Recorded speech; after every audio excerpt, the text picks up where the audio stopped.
Yesterday, I had a very optimistic dream because I've been trying to manifest this thing for a while now. And just recently, I just tried to detach from it. I just not think about it because I'm supposed to already be living that dream, right? So I just lived my life. I didn't really think about it. I didn't really meditate on it. But then it came to me in my dream that I already had it. So I think that's confirmation. I think we shouldn't sweep our dreams that we sleep, not like our dreams of what we want from the world, but our actual dreams that we get from when we're sleeping. I don't think we should sweep it under the rug because it really shows you what your mental state is right now. It is a real reflection of your mental state and what is on your mind right now, what your inner fears are, what your inner desires are. And if we place more emphasis on our dreams and write about it when we wake up, then we'll just have more vivid dreams and greater insights on what's happening up here. So I'm a real advocate for journaling and writing down for sure.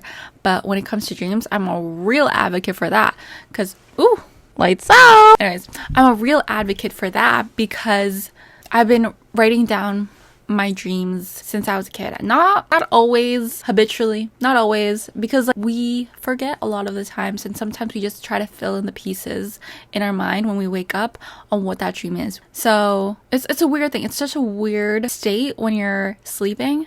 I think that's when that's when you're the most vulnerable, but that's when you're the most receptive to things in your external environment, I believe. So you can't imagine how many times I've been reading an audiobook, and that audiobook that I'm listening to while I'm sleeping becomes my dream. It could be a good or bad thing. If you're reading something horror, I do not recommend at all. And usually, since the characters are the ones that you can't manifest a character in your dreams that you haven't met before or haven't seen. So usually when you have dreams and you listen to audiobook, it comes in your dream. The characters that are in the book have the faces of the people you know, and I really do not recommend. People are so quick to sweep it under the rug of little importance that dreams have in your life, but I believe they do. Let me tell you why. I look back at the dreams that I've had when I was younger, and I cross-reference it to my journal, or my dream journal, and I can see how it coincides in terms of my mental state, in terms of what I was thinking, in terms of my fears. I was very particular on what I put in my journal. So if I can show you how many journals I have, damn, I do have a lot. And usually you don't really look back on it. You just write it down to get it out of your head. Because a lot of us have hyperactive heads, right? Hyperactive brains in our head. So we need to let it out somehow, whether through talking, whether through writing it out. But in any case, I know a sign that something is coming to your life, something great is coming to your life, or at least you have the mindset to invite that into your life, is when you start to dream it. I remember specifically when I was getting my driver's license, I vehemently imagined in my head each turn I'm gonna take, each sound I hear, the smell of the car.